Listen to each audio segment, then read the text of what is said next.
Ok, vamos começar então, vamos orar e nós vamos retomar o nosso tema. E estávamos falando na última ocasião sobre a igreja no Antigo Testamento. Vamos orar primeiro, né? Ó Deus, abençoa o nosso tempo juntos com o aprendizado, com a compreensão que só Tu podes dar. E pedimos isso para que o nosso tempo não seja em vão. Temos tantas coisas para fazer, já viemos de um longo dia de trabalho e, ó Deus, gostaríamos muito de sermos abençoados com a Tua palavra nesta hora. E para isso, pedimos que o Teu Espírito nos ajude. Oramos em nome de Jesus. Amém. Nós falamos na semana passada, talvez para a surpresa de alguns, que o Éden é para ser considerado como o primeiro templo criado por Deus para que o ser humano pudesse adorá-lo. Quem não estava aqui na semana passada, levanta a mão. Quem não estava aqui. Então, fora esses dois, Tom também não estava? Você também não estava? Semana passada não. Na última aula que eu dei. A última aula que eu dei sobre isso aqui. Mas basicamente então, por quê? Quais foram os elementos que nós mostramos para fazer essa afirmação de que o Éden ele é para ser visto como a primeira igreja? Alguém lembra? Quais são as justificativas para isso? Como? E como que amor e obediência, como que a gente pode usar isso para falar que existia uma igreja no Éden? Você está citando só os meus tópicos, eu quero saber o argumento. Por que isso? Não, tá certo, é isso aí. Agora, como é que você usa isso aí para justificar? Se alguém perguntasse isso para a senhora... Ok.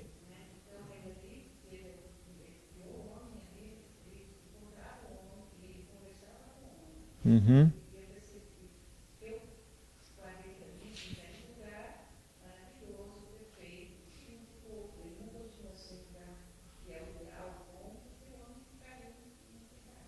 Ok.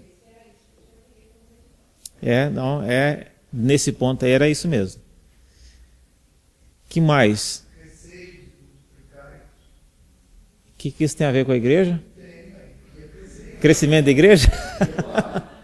Não, isso aí tem a ver com a população da terra, né? Hã?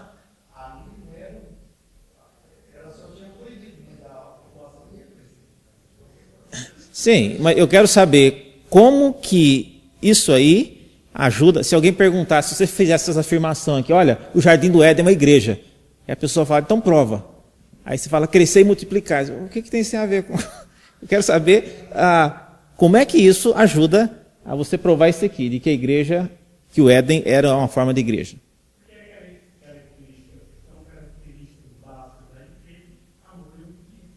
Amor e obediência, ok. A árvore. Isso. Aham. Quantas árvores tinha lá no jardim? Muitas. Dentre as muitas, havia duas que tinham um propósito especial. Só não tinha mangueira, né?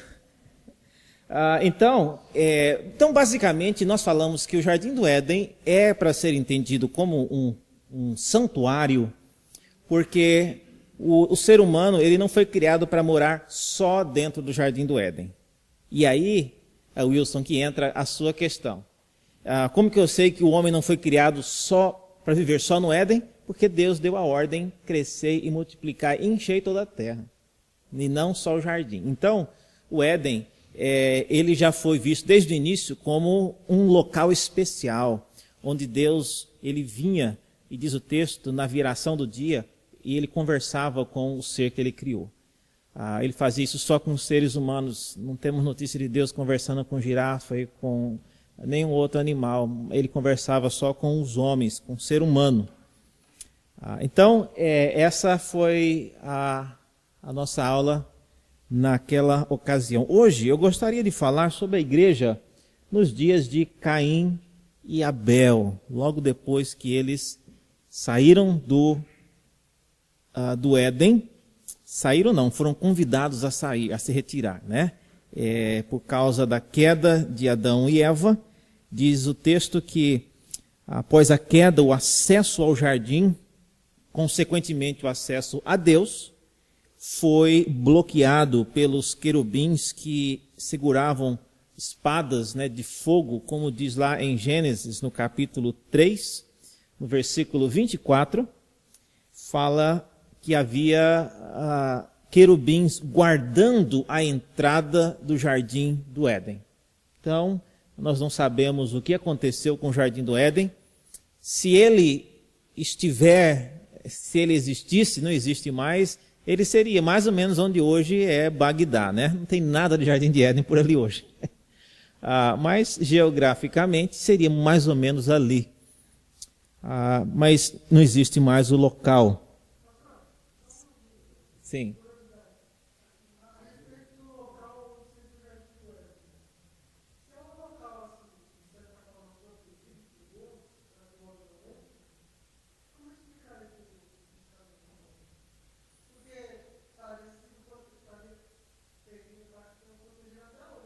Uhum. Estaria.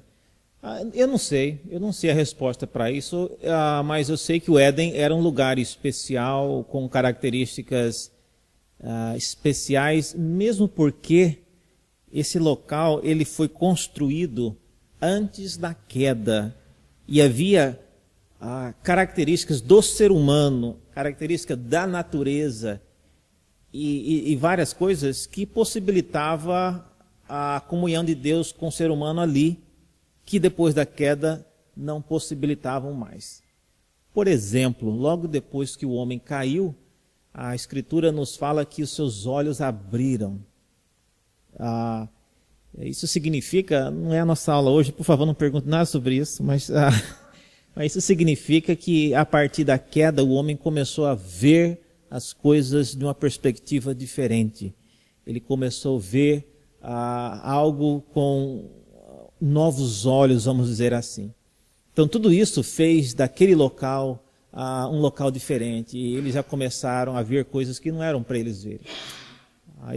Eu assisti uma palestra uma vez de um cientista falando sobre o olho humano e mostrando que a luz que a nossa retina e o nosso sistema ocular consegue assimilar é muito limitada. Então, limitada não, é objetivo, vamos colocar assim. Então, existe uma gama de raios emitidos que nosso olho não consegue captar. Por exemplo, quando você tem uma lente especial e vê os corpos, né, a temperatura, né, visão noturna, essas coisas, o olho humano ele não foi feito para isso.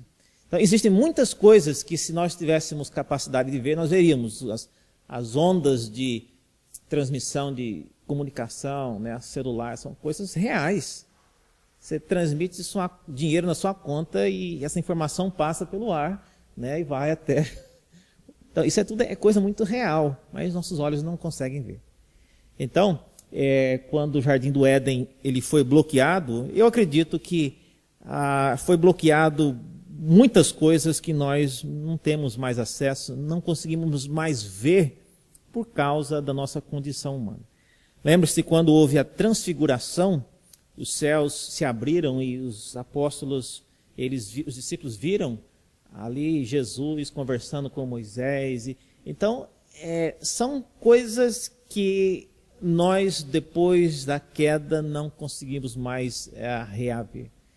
Então, eu acredito que o Jardim do Éden não é ainda, hoje, um pedaço de terra escondido atrás de alguma rocha lá no Iraque. Não existe mais. É uma condição totalmente diferente hoje do que era antes. Sim.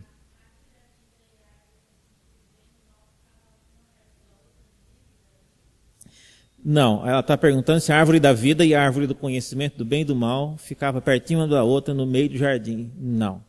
A árvore que ficava no meio do jardim era a árvore da vida. Aí a outra...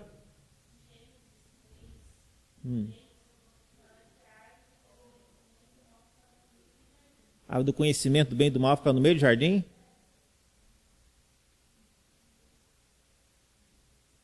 Qual versículo? Qual versículo, Bruna? 3:3.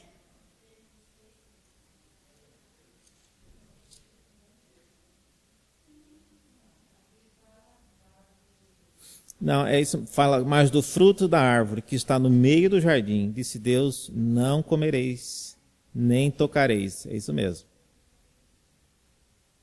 Para que não morrais. Bom, se estava perto uma da outra, sua pergunta, né? Porque a outra também estava no meio. Realmente não... né? Não, então tá errado o que eu falei semana passada. Aí ela ficava no meio mesmo. Se estava perto uma da outra, a gente não sabe, mas quão grande era esse meio do jardim, né? Se tinha um chafariz no meio, a gente não sabe o que era. Mas... Então, esses dois elementos, a árvore da vida, ela simboliza uma comunhão com Deus, e nós falamos que é um retrato de um templo. Por quê? Porque no tabernáculo havia uma réplica da árvore da vida, que era o candelabro. O candelabro, diz a descrição dele, que o formato dele era de uma amendoeira, era um arbusto. E a amendoeira, um arbusto já florescendo e dando os frutos. Não era aquele garfo com 6 pontas, né? Isso aí já é uma ideia bem mais moderna de um candelabro, que já enfatizou mais a questão de como ele era utilizado do que necessariamente o formato dele, certo? E no novo céu e na nova terra também fala que a árvore da vida voltará a estar disponível para aqueles que chegarem lá, né? Muito bem. Nos dias de...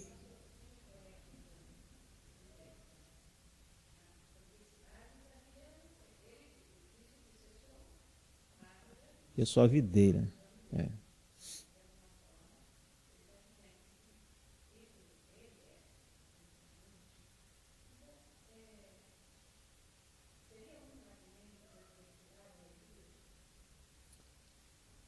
Lá na onde?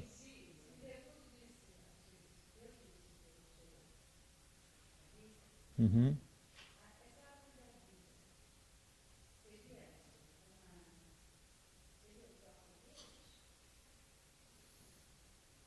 Então, a árvore da vida, ela é um símbolo de uma comunhão com Deus que perpetuaria a condição do homem para sempre. Então, vamos imaginar, eu já falei isso um pouco na aula passada, vamos imaginar o homem, Adão e Eva, no Jardim do Éden. Eles, aqui está a rota do pecado, isso nós já conhecemos de sobra. Vamos imaginar uma rota que não foi tomada, que a gente não conhece, não devia estar falando nisso, mas vamos falar nisso um pouco, né? O que aconteceria se eles não pecassem?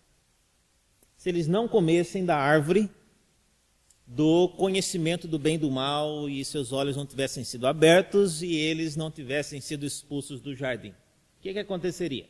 Bom, eles andariam um pouco mais. Contexto do jardim, Deus estaria conversando com eles diariamente, como ele fazia na viração do dia.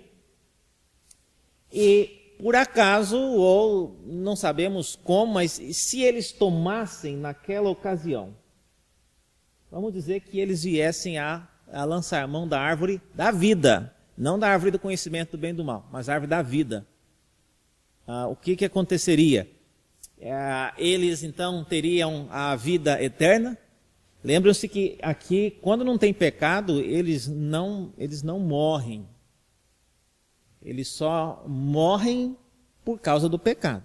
Mas quando você adota essa nova trajetória, aí o homem, a morte, você já tem que tirar ela de jogo. Ela não existe.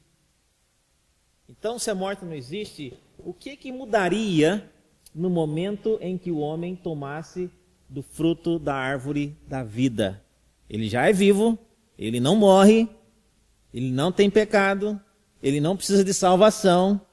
Então, o que essa árvore vai fazer para ele?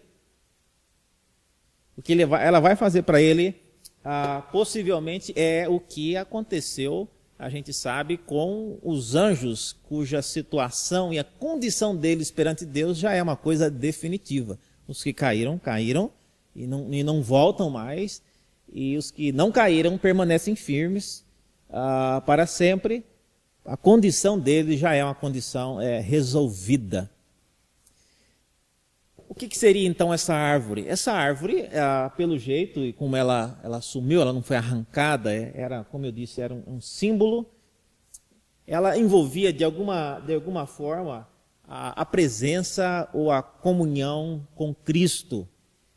Era, sem dúvida, uma árvore que representava a pessoa de Cristo. Então, o encontro com ela, o tomar do fruto dela, teria consequências definitivas no relacionamento do ser humano com o seu Criador. Assim como nós, depois que formos levados aos céus, no final dessa vida, não tem como você passar uma semana no céu, deixa eu voltar lá para ajudar esse meu filho a terminar essa faculdade, depois eu volto mais uns 1000 anos aqui, aí volto mais uma semana lá na terra. Não tem volta não. Quando você encerra a sua vida aqui, é para sempre. Então eu acho que essa árvore da vida, eu creio assim, ela seria um ponto divisor de águas. Uma vez que o homem descobrisse a árvore da vida, lançasse mão sobre o seu fruto, a vida dele estaria definitivamente definida para estar junto com Deus. Certo? Mas tudo isso que eu falei não está na Bíblia, são só ideias, é só conjectura. Tá certo? 24:3.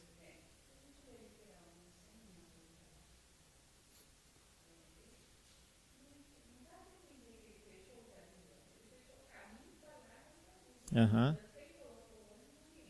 Uhum.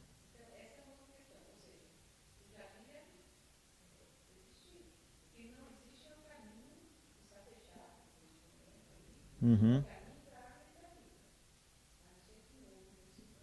Não.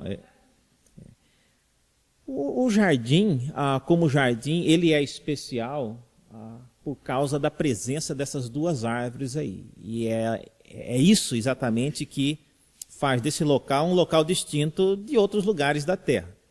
Porque tem árvores em todos os lugares. Agora, esse local onde tem essas duas árvores, que Deus utilizou para testar o homem, a obediência e o amor, e é o local onde Deus vinha para conversar com o homem, esse é o local que é chamado Jardim do Éden, né? Então, nessa linguagem aí, eu acredito que o Jardim do Éden foi um local, porque diz o texto, que Deus lançou o homem fora do jardim, né, no versículo 23. Então, ele foi expulso do jardim. E uma vez expulso do jardim, colocou os querubins ao oriente do jardim do Éden, para que eles guardassem o caminho da árvore da vida. Eles já estavam fora do jardim. Então, a ideia é exatamente de não dar mais acesso a um local onde ele poderia encontrar essa árvore da vida. E a cabeça da gente fica a mil, né? O que aconteceria se ele, depois de ter pecado, encontrasse a árvore da vida, né? A gente não sabe, Deus ele só está já protegendo aqui, porque ele entendeu que não seria isso já corrompeu o plano não, já corrompeu a sua criatura, no caso o ser humano, e ele não tem mais o direito de lançar mão da árvore da vida.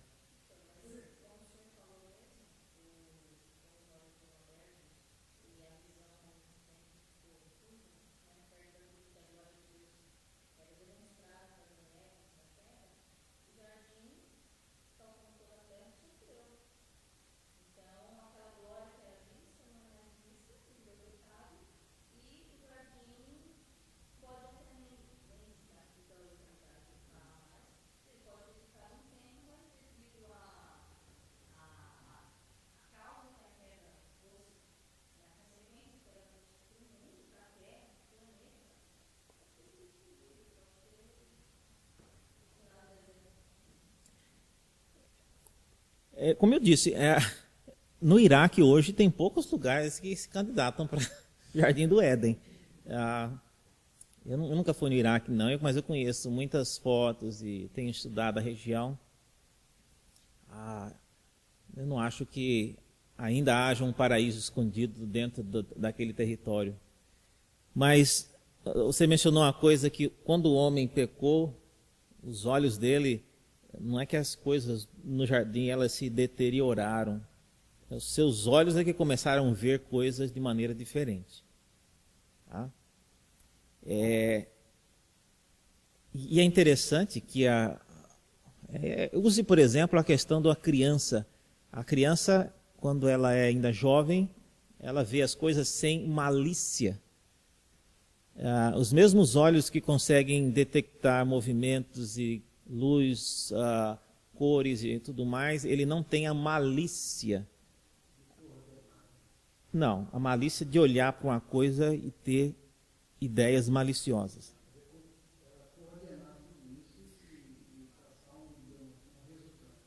Isso.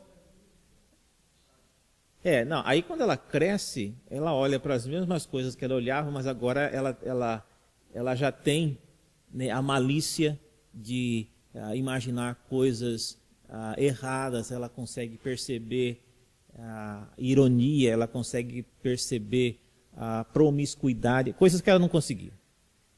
Então isso tem a ver com a idade. Então os olhos são os mesmos, mas agora ele consegue enxergar coisas que anteriormente ele não enxergava. Então a queda, ela trouxe, e o efeito disso foi muito grande, porque foi a primeira vez que isso aconteceu. Bom, vamos aqui falar um pouco sobre Caim e Abel, né? Gênesis capítulo 4. Eu não sei quantos já pararam para pensar nisso, mas a narrativa de Gênesis no capítulo 4 fala do dia em que Adão e Eva coabitaram, tiveram um filho, depois o segundo, e nessa ocasião, diz o texto, Gênesis capítulo 4, versículos 3 em diante, diz que aconteceu que no fim de uns tempos trouxe Caim do fruto da terra uma oferta ao Senhor.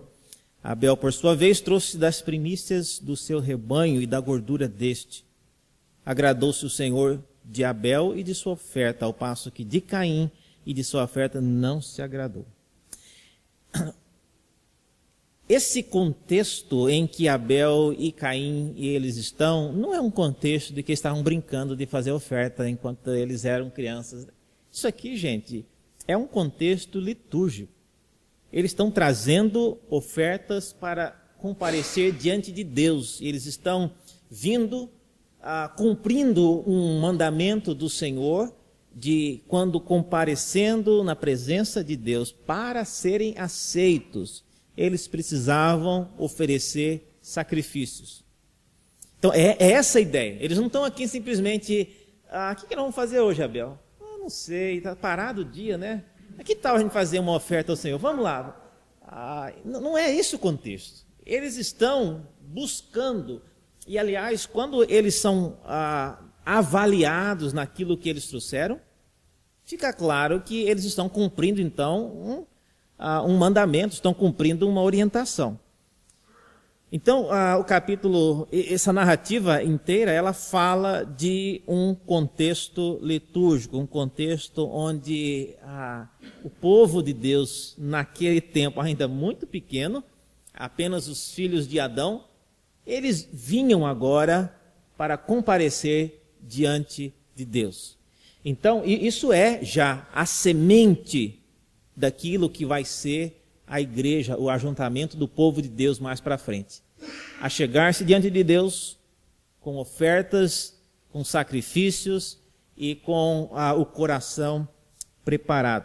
Pelo que tudo indica, ambos compareceram diante de Deus com a finalidade de trazer sacrifícios. Os dois vieram com a mesma intenção, diz o texto. E essa atitude, ela simboliza os traços mais antigos de uma ideia que posteriormente veio a ser concretizada na forma do tabernáculo. O tabernáculo era o lugar onde as pessoas vinham trazer o sacrifício, só que já bem posteriormente.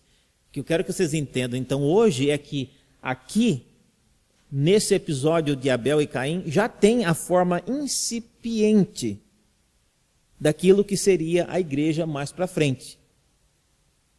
Reverendo, mas não tem ainda os cânticos. Não tem nada disso, gente. Mas isso vai ser muito mais para frente. Ainda não tem leitura da Bíblia, porque nem tem Bíblia. Ainda não tem cântico, porque não foi inventado o instrumento ainda. Então, é a forma incipiente, é o cerne ainda. E quando não tem mais nada, a igreja, ela se resume nisso, no seu povo, o povo de Deus, comparecendo diante de Deus de forma aceitável a Ele. Então, é isso que o texto está falando. Acontece que, infelizmente, nessa ocasião, acontece o inesperado. Diz o texto que Deus, ele agradou-se da oferta de um e não da do outro. Eu não sei, muitas pessoas gostam de falar que Caim, ele fez uma oferta das verduras e das frutas e dos legumes, e isso não foi o que Deus pediu. Já Abel fez a oferta, né, do rebanho e da gordura, e é isso que Deus pediu. O texto não fala que foi isso que Deus pediu, que não foi isso que Deus pediu. O que ele fala, e eu queria que vocês observassem, é a sequência, a ordem em que Deus, ele observa o que está acontecendo. Veja aí, no versículo 4, fala que o Senhor se agradou de Abel. E depois, da sua oferta. Então, há uma sequência, há uma lógica aqui.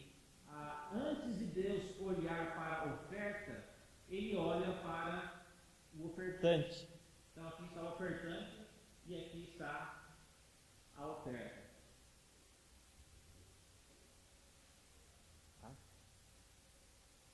Quem chega diante de Deus não é a oferta sozinha andando.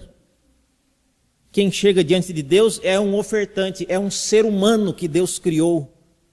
E hoje, caído, corrupto, que voluntariamente escolheu afastar-se de Deus e agora, arrependido, ele quer retornar.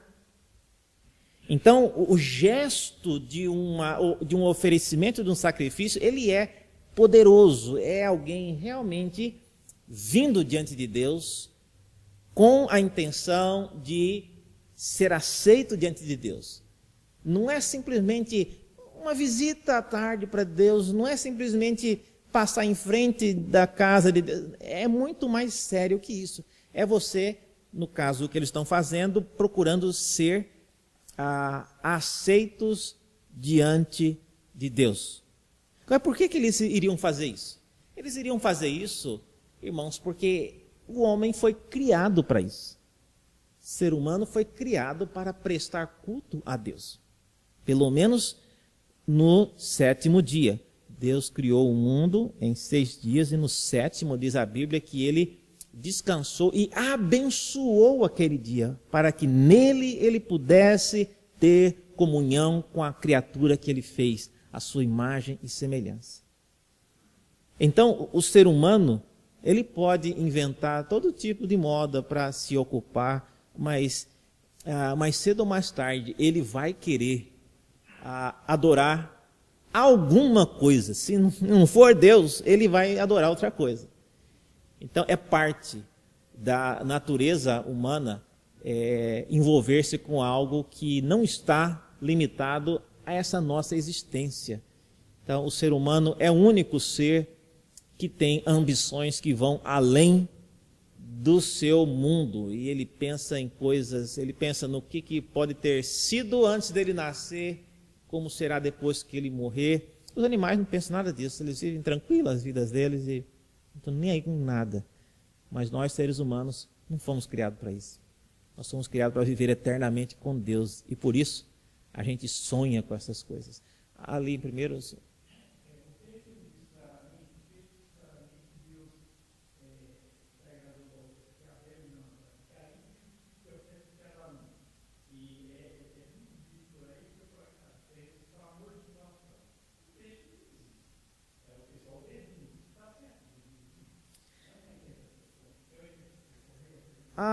Essa dedução da intenção do coração, ela é por causa, veja logo embaixo aí, quando Deus ele vai falar com Caim, ele fala o seguinte, versículo 6, Caim já estava irado e ele disse, olha Caim, por que você anda irado? Por que descaiu o teu semblante? Se você proceder bem, não é certo que serás aceito? Então, aqui seria o local onde Deus, se fosse o caso, ele teria falado, se você trouxesse a oferta que eu mandei, eu teria aceito. Mas ele falou, se procederes bem, se essa amargura que está no seu coração não vier, eu não quero ofertante com essa cara amarrada desse jeito. Você está fazendo isso com prazer ou você está sendo obrigado? Então, eu sei, algumas pessoas mencionam isso talvez por causa disso. Por causa da maneira como Deus...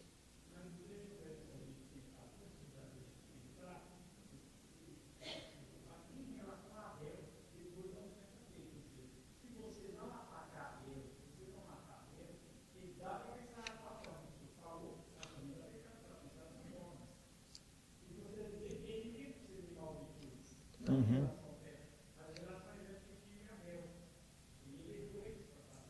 Uhum.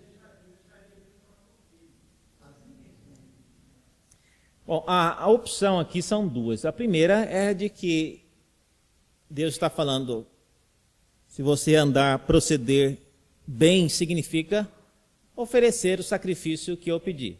Essa é uma opção, né? Outra seria da vida de Caim não está condizendo com a oferta que ele está trazendo. E por que a gente não pode lançar tanta culpa no tipo de oferta? Porque posteriormente vai existir outras ofertas que envolvem também frutos e a primícia do campo. Então, não há nada inerentemente ruim em oferecer a primícia da colheita para o Senhor. A questão é por causa disso, então, que algumas pessoas votam e pensam, então, que seria, no caso, o espírito de Caim ao fazer a oferta. Porque o tom aqui...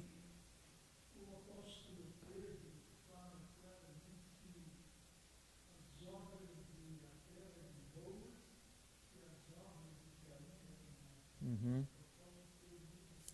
As obras, né? Eu estou evitando de entrar nas questões aí o assunto não é esse, mas tem muita coisa relacionada aí com a tradução, né? Que nós não vamos entrar aqui. Mas eu queria deixar apenas isso, que esse contexto de Caim e Abel é um rápido vislumbre do que teria sido a igreja, o local onde o povo de Deus vinha para apresentar diante de Deus, com ofertas e sacrifício. Isso aí eles não faziam na beira do rio, antes de tomar banho. Não, isso é um ambiente, tá, de culto, Embora não tenha sido dito aqui, mas o local onde o ser humano vem para colocar-se diante de Deus, procurando ser aceito, isso é um local de culto. Não é um local de turismo e nada disso. Sim.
Nesse tema aqui, né? Não, nesse aqui. Nesse aqui Mas eu acho que não é estudo, não. Você falou várias coisas aí que Deus não escolheu o mundo inteiro também. Mas em todos os casos, a questão aqui é de oferta, não está envolvendo eleição. É oferta. E Deus recusou várias ofertas mais para frente. Então, a questão que eu quero mostrar é somente essa. Esse episódio tão famoso na Bíblia aconteceu num contexto de culto. Eles estavam prestando culto a Deus. E o culto naquela ocasião era basicamente o ato de vir, apresentar-se diante de Deus com sacrifícios, e Deus então mostraria ou prazer ou desprazer naquilo que estava sendo oferecido.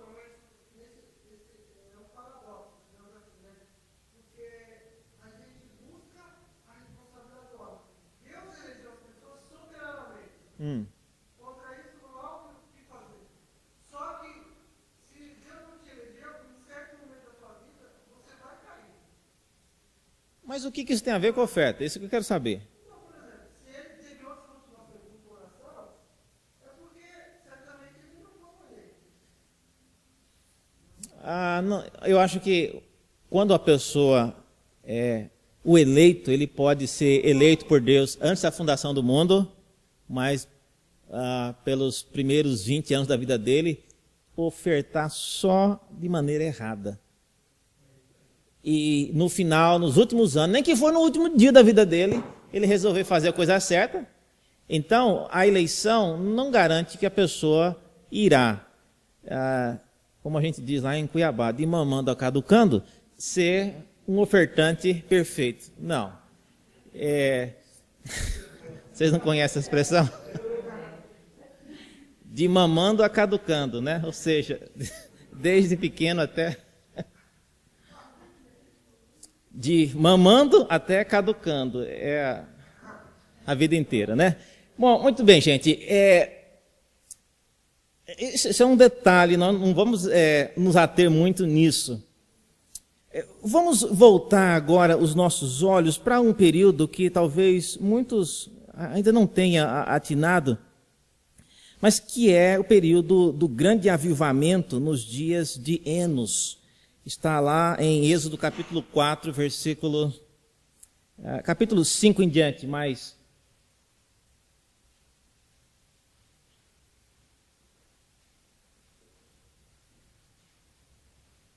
A igreja...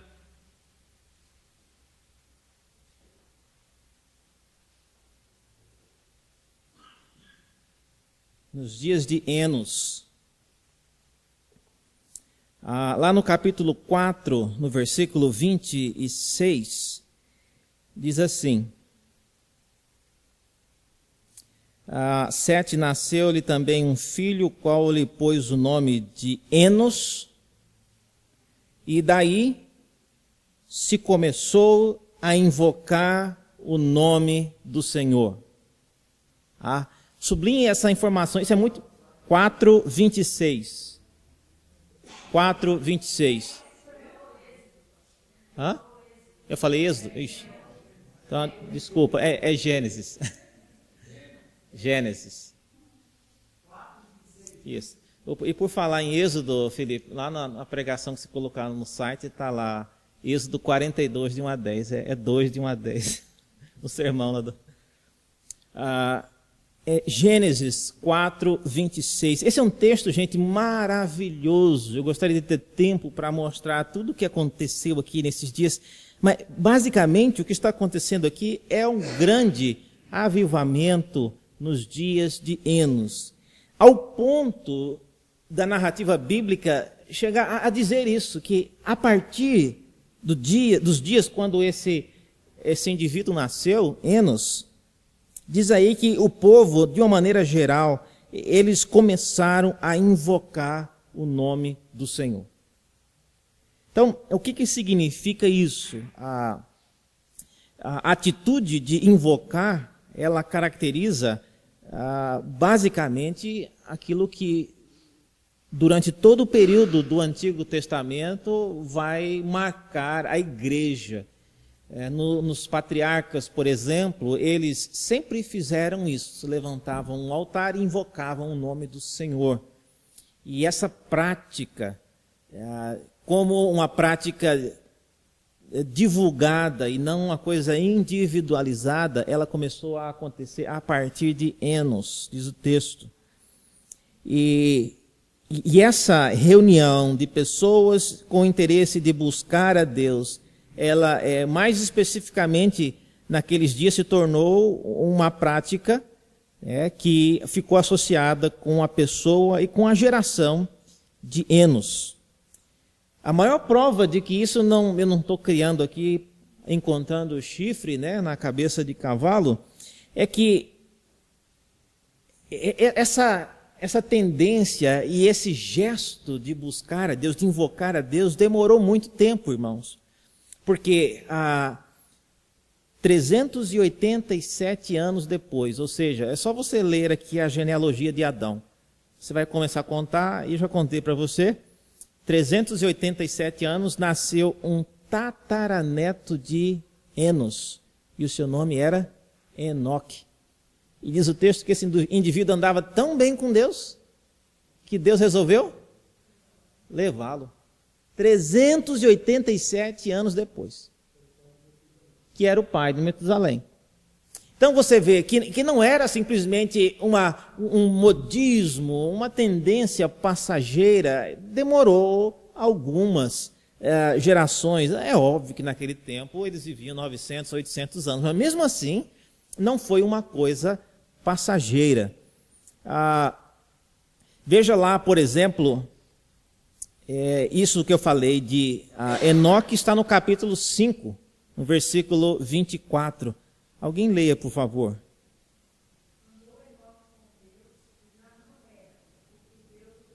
Tomou para si. Olha só, que coisa linda. Ele andava com Deus. Ele andava não... E quando a gente pensa nisso, a gente lembra do povo de Adão e Eva no jardim, andando para longe de Deus. Fugindo de Deus, escondendo de Deus. Esse Enoque, depois da queda, era alguém que andava com Deus.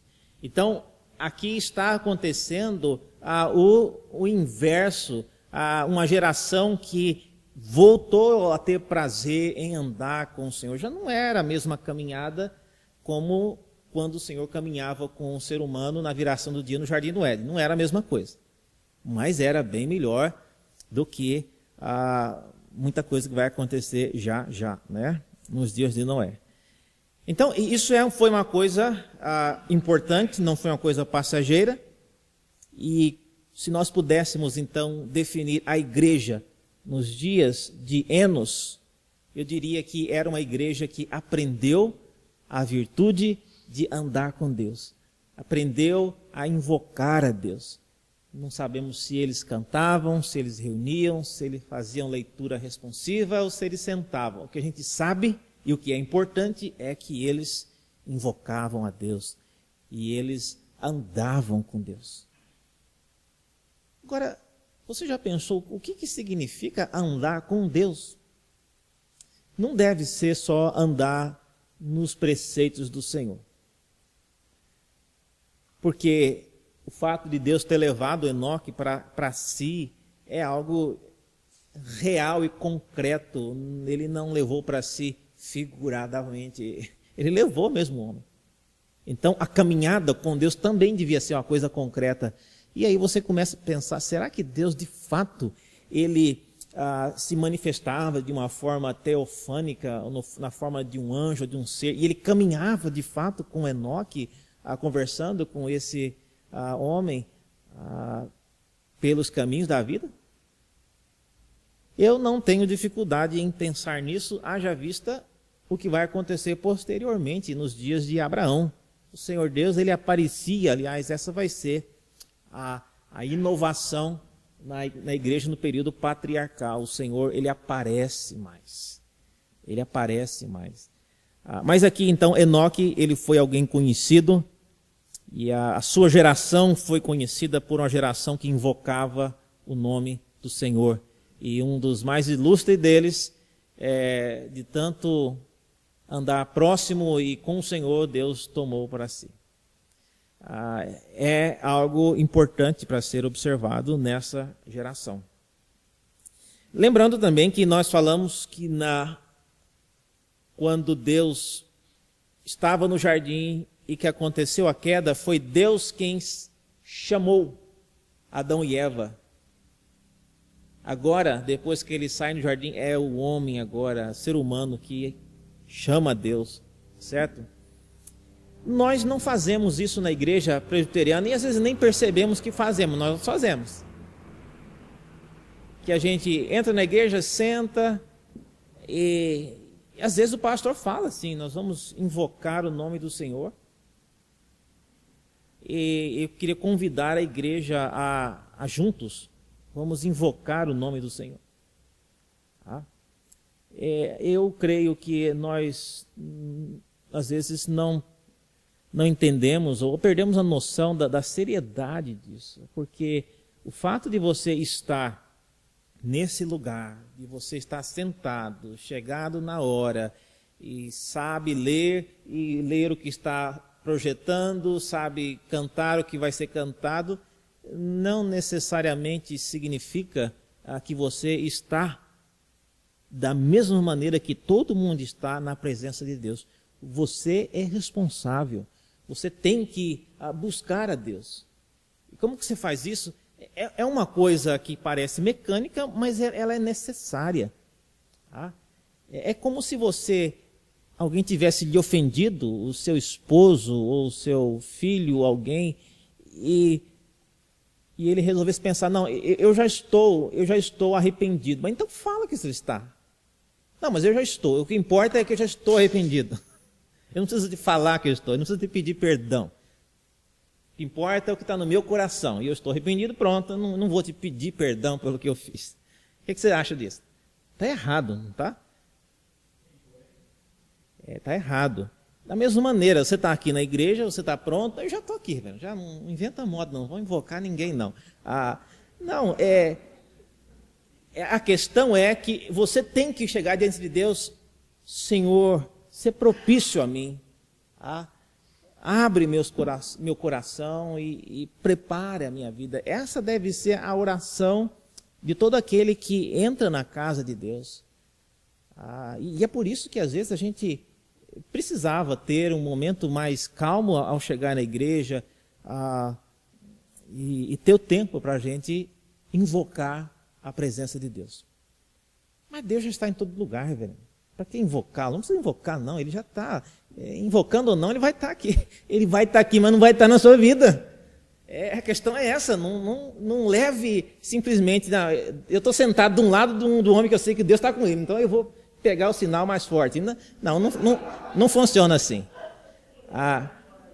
Cada um é responsável diante de Deus pela sua vida, pelo seu preparo espiritual. Tá certo? Enoque andava com Deus e Deus o levou para si. Isso é uma coisa indiscutível, como sendo uma coisa boa.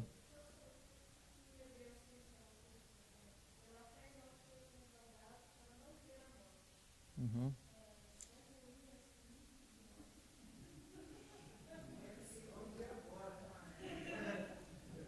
Olha, eu não queria ver a morte, não. Eu preferia ser levado igual ele. Não, a ideia é simplesmente de que Enoque ele não morreu.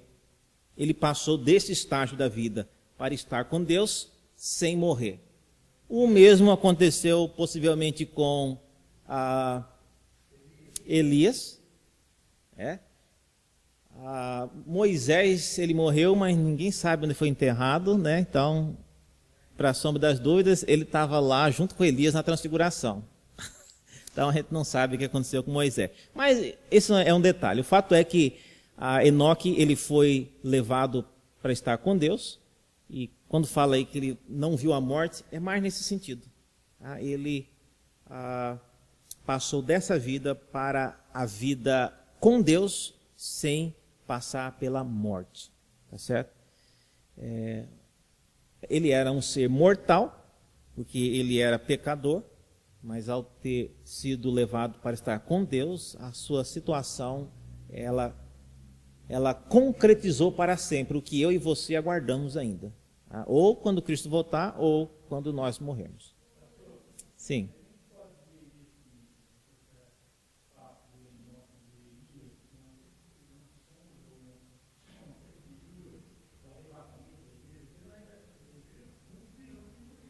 Exatamente. Podemos.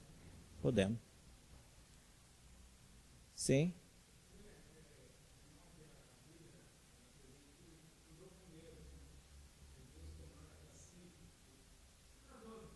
Uhum.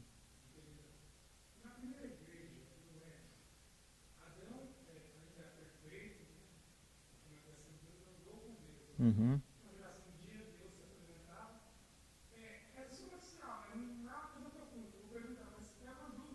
Ok.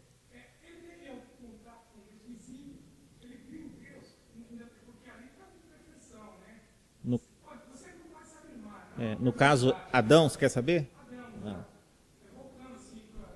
Uhum. Uhum.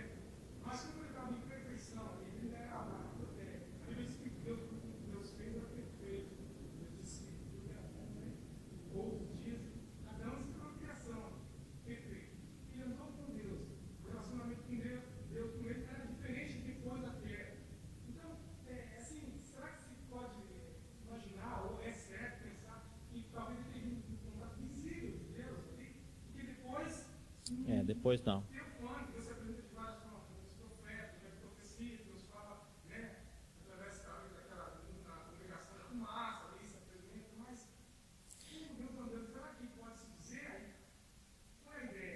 A única resposta que eu tenho é aquela que me faz dormir, me faz perder a noite pensando nisso, é o que o Evangelho de João, capítulo 1, versículo 18, fala. Que ninguém jamais viu a Deus, senão o Filho que o revela. Então, para mim, isso significa que todas as vezes que nós virmos alguém falar, alguém viu Deus, viu, na verdade, foi uma forma pré-encarnada de Jesus Cristo. Quando eu digo pré-encarnada, é a forma, não é o rosto e a barba de Jesus nos dias do Novo Testamento, mas é uma forma dele antes dele ser encarnado no Novo Testamento.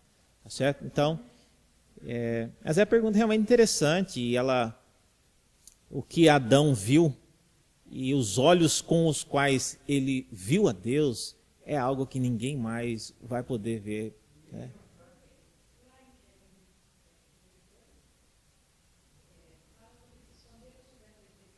Uhum. Senhor Deus,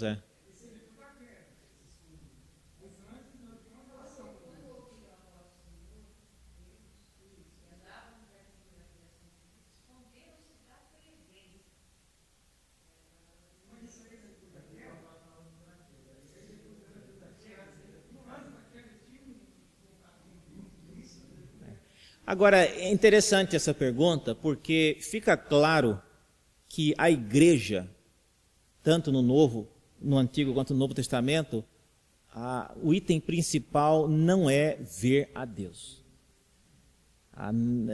Isso não é o mais importante.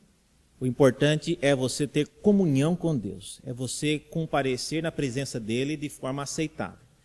No tabernáculo, Deus aparecia lá no meio, como se fosse aqui na igreja de Santa Amaro. Passa essa porta, passa a segunda, passa a sala da Selma, aí lá dentro tem a sala do pastor Leandro.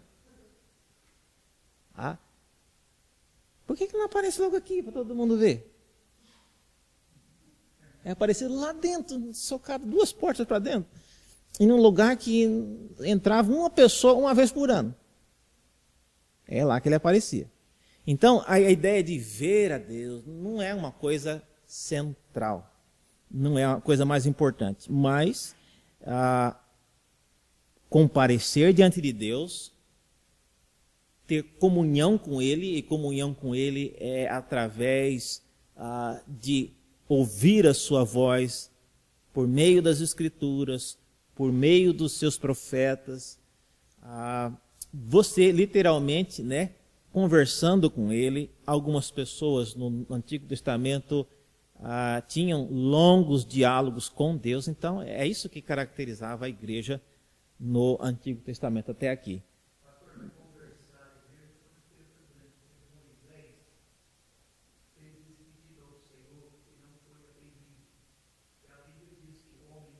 Moisés fez pedido a Deus na onde, irmão? Quis ver, conversar e... Não, sim, mas ele conversava com Deus.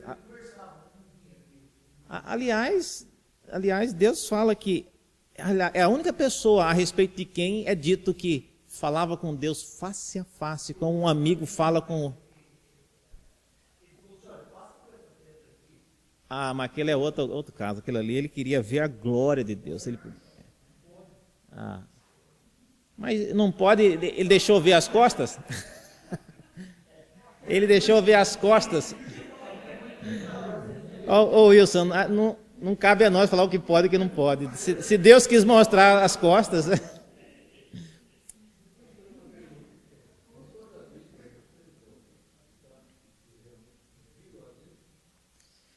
Que viu a Deus, não. Essa expressão, conversar com ele face a face, ela é dita de Moisés.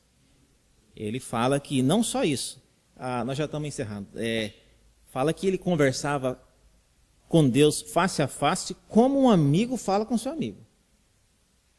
E fala que depois dele, ninguém tinha esse tipo de contato com ele. Então, agora... não era o Deus Pai, era o Deus Filho. É isso que eu quero que vocês entendam. Então quer dizer que não era o Deusão, era só Jesus? Não, Jesus fala que quem vê a mim, vê o Pai. Então, não é uma réplica menor. Não. É uma réplica que os olhos humanos conseguem ver e assimilar. Não adianta nada Deus mostrar uma coisa que você não consegue ver. Deus, ele, assim como os nossos olhos não conseguem ver muita coisa no mundo hoje, imagina nós queremos ver Deus, que é eterno, é imutável, é infinito. Tem várias coisas que a gente não consegue ver. Então não adiantaria Deus querer se mostrar para nós. Então ele bondosamente mandou o seu Filho encarnado, e ele é através dele que nós conseguimos ver a Deus. E Jesus deu essa palavra: quem vê a mim, vê ao Pai. Hebreus 1 fala que Jesus é a expressão exata. De Hebreus 1? O sentido seria...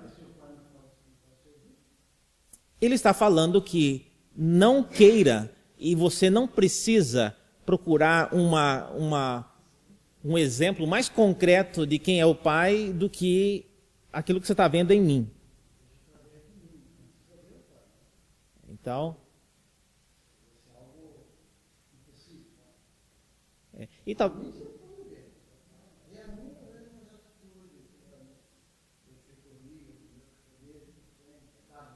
Uhum.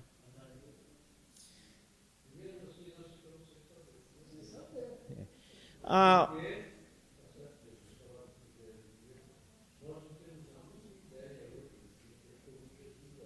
uhum. É. Não existia.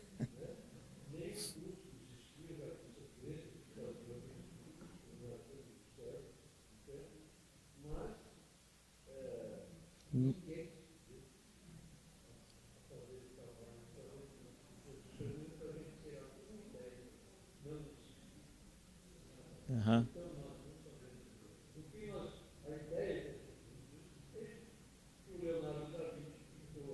Uhum.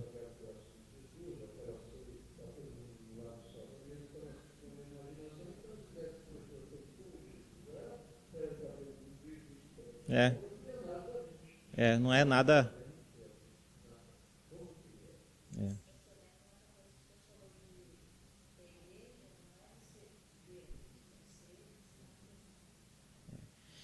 É, exatamente, muito bem. Ao fazer das suas palavras a palavra de encerramento. Ó. A igreja no Antigo Testamento, no período de Enos. E olha, gente, era no período que Deus levava a gente da igreja com ele. Hoje a gente vê Deus levando, mas por meio do caixão, né? Aqui, de vez em quando subia membro da igreja porque Deus levava para si. Era um período glorioso. E eu gosto de pensar como um período de avivamento. Período quando o povo começou a invocar o nome de Deus. Infelizmente, esse período vai terminar com os dias de Noé. A gente vai falar sobre isso na semana que vem ou na semana que eu voltar a dar a aula. Tá certo? Vamos orar? Se alguém tiver mais alguma pergunta, eu posso ficar aqui. Mas vamos encerrar para alguém precisar ir embora, né? Vamos orar ainda pelo Walter. É o tio da irmã, ele vai fazer uma cirurgia amanhã. E vamos orar por ele então. Muito obrigado, Deus, pelo dia que o Senhor nos deu e porque ao final desse dia ainda temos o privilégio de estudar a Tua Palavra. Pedimos que o Senhor faça frutificar aquilo que Teu Espírito mesmo plantou em nossos corações nesta noite. Queremos interceder pela vida do Walter, que irá ser submetido à cirurgia amanhã, que os médicos possam ser instrumentos Teu, Deus, para operar a cura e possa todos os procedimentos serem bem-sucedidos e o Walter possa recuperar-se rapidamente daquilo que ele será submetido. Nós entregamos a vida dele em Tuas mãos. Oramos em nome de Jesus. Amém.